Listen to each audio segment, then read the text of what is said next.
यही फीलिंग में आ रहा है कि मैं ही कर रहा हूं। तो इसीलिए तर्क के द्वारा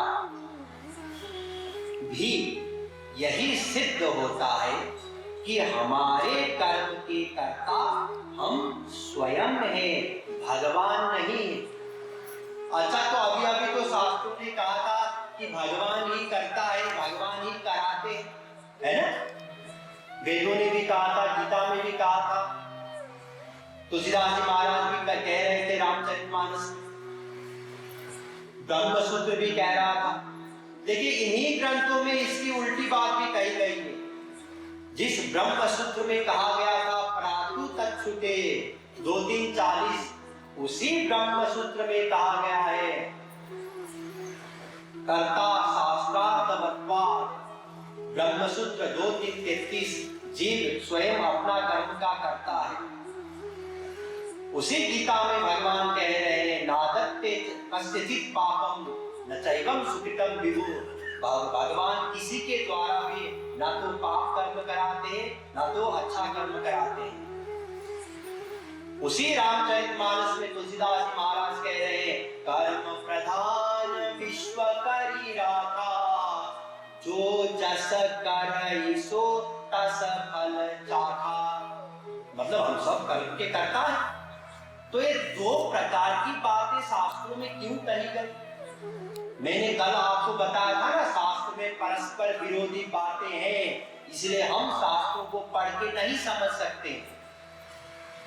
क्या समझेंगे आप बताइए जरा। वेदों को छोड़िए, पुराणों को छोड़िए, वो तो संस्कृत में रामचरितमानस, उसमें एक तरफ तो तुलसीदास जी कह रहे हैं कि नहीं हम हमारे कर्म के कर्ता हम स्वयं हैं, और दूसरी तरफ वो कह रहे हैं कि अरे कोई करता हुआ नहीं है, सब वही सोई जो राम रची राखा। तुम चाहे कुछ भी करो, कुछ नहीं होगा। देखिए ऐसा है, इसका जो रहस्य है उसको समझने के लिए दो शब्द आप लोगों को याद करना होगा, प्रयोजक कर्ता और प्रयोज्य कर्ता। फिर से सुन लीजिए, प्रयोजक कर्ता और प्रयोज्य कर्ता। दृष्टांत के द्वारा समझाएंगे। मान लीजिए प्राधिकरण सबको बिजली देती है घर में, और हम उसका इस्तेमाल करते हैं, पंखा चलाते हैं अथवा कूलर चलाते हैं अथवा बत्ती जलाते हैं या फ्रिज चलाते हैं, अलग अलग उपयोग करते हैं। अब ध्यान दीजिए, अगर मान लीजिए प्राधिकरण से मेन स्विच ऑफ हो गया तो कुछ चलेगा क्या घर में? नहीं चलेगा ना। तो घर में जो कुछ भी चल रहा है कौन चला रहा है? प्राधिकरण। सही है, क्योंकि अगर वो मेन स्विच ऑफ कर दे तो ऑफ हो जाएगा सब। लेकिन उस बिजली के द्वारा हमको पंखा चलाना है कि हीटर चलाना है, ये तो हमारे हाथ में, या फिर उसी लाइन को पकड़ के सुसाइड करना है या किसी को मारना है, ये तो हमारे हाथ में है। तो यहाँ पे जो प्राधिकरण है वो प्रयोजक करता है और हम प्रयोज्य करता है।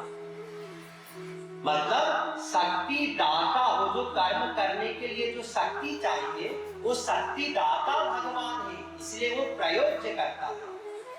लेकिन उस शक्ति को पाकर के ये हमारी चॉइस में है, चाहे हम अच्छा कर्म करें चाहे बुरा कर्म करें, इसलिए हम क्या है? प्रयोज्य करता है। जैसे मान लीजिए बीज को अंकुरित होने के लिए सनलाइट भी चाहिए, पानी भी चाहिए, हवा भी चाहिए, तापक्रम चाहिए, बहुत सारी चीज चाहिए, खाद चाहिए।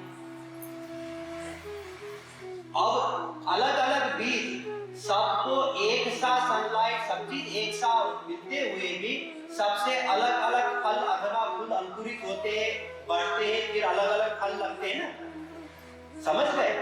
इसी प्रकार शक्ति भगवान सबको दे रहे हैं, लेकिन अपने अपने इच्छा के अनुसार, अपने अपने पूर्व जन्म के संस्कार के अनुसार, अपने अपने को प्राप्त हुआ वातावरण के अनुसार इसलिए भगवान भी करता है, ठीक है, बिल्कुल सही है, क्योंकि भगवान अगर शक्ति नहीं देंगे तो जीव 0/100 है, हम कुछ कर नहीं सकते। लेकिन वो कैसा करता है? प्रयोजक करता है। और हम भी करता है। हम कैसे करता है? प्रयोज्य करता है। अस्तु, आज तक भगवत कृपा न होने पर ध्यान दीजिए, भगवान दोषी नहीं है, हम स्वयं जिम्मेवार। अब कुछ लोग बोल सकते हैं कि ठीक है, भगवान दोषी नहीं है, हमारा भाग्य में ही नहीं है भगवत कृपा। तुलसीदास जी, सूरदास जी इत्यादि के भाग्य में था, उनको हो गया उनके ऊपर, हमारे भाग्य में है ही नहीं, इसलिए हमारे ऊपर नहीं हो रहा है। तो ऐसा नहीं है, सुन लीजिए, इसका भी निराकरण करते हैं। ये भाग्य किसको कहते हैं? पूर्व जन्म कृतम कर्म तद्दैवम् इति कथ्यते। जो कर्म हम पूर्व जन्म में करते हैं, उसी में से इस जन्म में भोगने के लिए जो जो हमको मिलता है, उसी को कहते हैं भाग्य। देखिए, 3 प्रकार के कर्म होते हैं। एक तो क्रियमाण कर्म, जो वर्तमान में हम करते हैं, जैसे ही हम कर्म करते हैं उसका एक स्टोरेज हो जाता है संचित कर्म के रूप में। तो हमारे अनंत जन्म में हमारे किए हुए अनंत कर्म संचित कर्म के रूप में स्टोर्ड है, सुरक्षित है भगवान के बही खाता में। तो उस संचित कर्म में से इस जन्म के लिए कहें या नेक्स्ट लाइफ के लिए, अगले जन्म के लिए, वर्तमान क्रियमाण कर्म जब संचित हो जाता है तो अगले जन्म के लिए जो भी हमको भोगने के लिए मिलता है उसको कहते हैं प्रारब्ध या भाग्य। इसका मतलब हम स्वयं अपना भाग्य का निर्माता है। समझ गए? हमारा जो भाग्य है ना, ये भाग्य वैसे देते भगवान है फल के रूप में, लेकिन वो हमारा ही कर्म का फल देते हैं, अपने पॉकेट से, अपने जेब से अलग कुछ नहीं देते। हम स्वयं निर्माता है अपने भाग्य का। इसीलिए अगर हम भाग्य के भरोसे में रहेंगे कि जो भी होना है भाग्य के हिसाब से होना है, अरे बड़े बड़े तर्क देते हैं भाग्यवादी लोग, हरिणापि हरेणापि ब्रह्मणापि सुरैरपि ललाटलिखिता रेखां परिमास्तुं न शक्यते। रामचरितमानस से भी कोट करते, कहत मुनीस हिमवंत सुनु, जो विधि लीला लीला, जो विधि लिखा लीलार, देवदनुज नर नाग मुनि, कौन में तिहार। कोई नहीं काट सकता, भाग्य भोगना ही पड़ेगा, सब भाग्य के हाथ में। औलस्याः कथम अन्यदार हरणे, दोषं न विज्ञातवान्, रामेणापि कथं न ये हरिणस् व्यासं लक्षितम्, अक्षयश्चापि युधिष्ठिरेण सारसा प्राप्तो ह्यनर्थः कथम्, प्रत्यासन्न विपत्ति मूढ़ मनसां प्रायो मति क्षीयते। जब भाग्य के अनुसार कुछ फल भोगना पड़ता है तो पहले से ही बुद्धि नष्ट हो जाता है। ये अनेक दृष्टांत इसी श्लोक में दिया गया है। रावण समान वेदों के ज्ञाता, अपने समय में वो सबसे बड़े विद्वान थे रावण जी। जब भाग्य आ गया ऐसा, तो इतना भी अकल नहीं रहा कि पर स्त्री को हरण नहीं करना चाहिए। राम, जब उनका खराब बुरा वक्त आ गया तो वो भूल गए कि सोने का हरण नहीं हुआ करता है। युधिष्ठिर जी महाराज, जब बुरा वक्त आया, भाग्य के अनुसार भोगना पड़ा, तो देखो जुआ में सब कुछ हार गए। जब भाग्य के अनुसार विपत्ति भोगना पड़ता है तो बुद्धि पहले से भ्रष्ट हो जाता है। ऐसे ऐसे तर्क देते हैं भाग्यवादी लोग। लेकिन ध्यान दीजिए, हम अपने भाग्य के स्वयं निर्माता हैं। अगर भगवान की कृपा प्राप्त करने के लिए जो साधन जो शर्त हमको करना पड़ेगा, इस जन्म में नहीं करेंगे तो अगले जन्म के लिए भी उस प्रकार का प्रारब्ध या भाग्य नहीं बनेगा, तो अगले जन्म में भी नहीं मिलेगा। तो इसी प्रकार से तो हमारे जन्म जन्म बीतते जाएंगे, तो हम कभी भगवान के ऊपर इल्जाम लगाएंगे, कभी भाग्य के ऊपर, तो हमारा हिसाब नहीं बैठेगा। इसीलिए भाग्य की भी गलती नहीं है, क्योंकि भाग्य तो हमारा ही कर्म का फल है, कोई बाहर से आने वाला चीज नहीं है। तो कुछ लोग कहते हैं अरे ठीक है, भाग्य का भी दोष नहीं है, समय ही ऐसा है। पुरुष बली नहीं होते हैं, समय होत बलवान, हिले लूटी गोपिका, सोई अर्जुन सोई बाण। समय बहुत बलवान होता है। देखो तुलसीदास जी महाराज का समय आ गया कि इतने आसक्त थे अपने स्त्री में कि शायद हमारी भी उतनी आसक्ति नहीं। रात को तूफानी नदी पे कूद गए और अजगर के सहारे चढ़ गए अपनी बीवी से मिलने के लिए। जब डांट पड़ी एक बार केवल, अस्ति चर्ममय देह यह, तासो ऐसी प्रीत, ने कुछ होती राम सो, तो काहे भवभीत।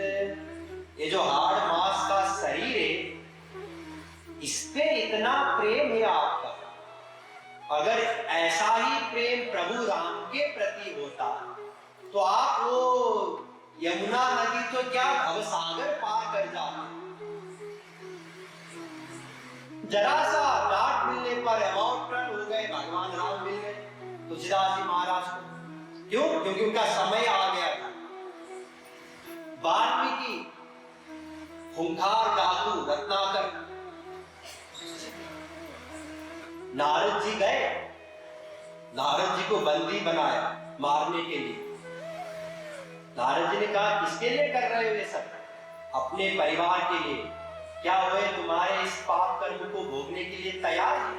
बिल्कुल तैयार है। अरे हमारे लिए वो प्राण भी दे देते, इतना प्रेम करते हमसे। अरे जाके पूछ के तो आओ। गए पूछने, सबने मना कर दिया। लौट के आए, गुरुजी हमारा कल्याण करिए। उन्होंने कहा अच्छा सुनो, राम कहो। बोल नहीं पाए राम, इतना पाप था अंदर से कि राम बोलने नहीं दिया उस पाप में। अच्छा मरा बोल सकते हो? हाँ मरा बोल सकते हो, तो मरा मरा कहते जाओ जब तक मैं लौट के ना आऊं। जी गुरुजी। मरा मरा बोलते गए और इतना तल्लीन होकर के, एकाग्र होकर के एक ही आसन में बैठ के बोले कि उसके ऊपर वाल्मीकि ने अपना घर बना लिया। फिर आखिर में उससे बाहर आए, इसलिए उनका नाम पड़ा वाल्मीकि। तो ऐसा पापात्मा जो राम नहीं बोल सकता है, समय आया उसका, फिर महापुरुष हो गए। हमारा क्या है, हमारा अभी समय नहीं आया है। बहुत से लोग, हम कभी उनको बोलते चलिए वृंदावन 2-4 दिन वहां पे साधना करिए, खूब मन लगा करके। देखते अभी समय नहीं आया है, अभी तो हमारे बच्चे छोटे छोटे हैं, अभी तो पोते बहुत छोटे हैं, उनके लिए टाइम देना पड़ता है। कहाँ हम 5 दिन समय निकाल सकते हैं? अथवा देखते भगवान का क्या मर्जी होगा। भगवान अगर बुलाएंगे वृंदावन तो जरूर जाएंगे, भगवान के हाथ में।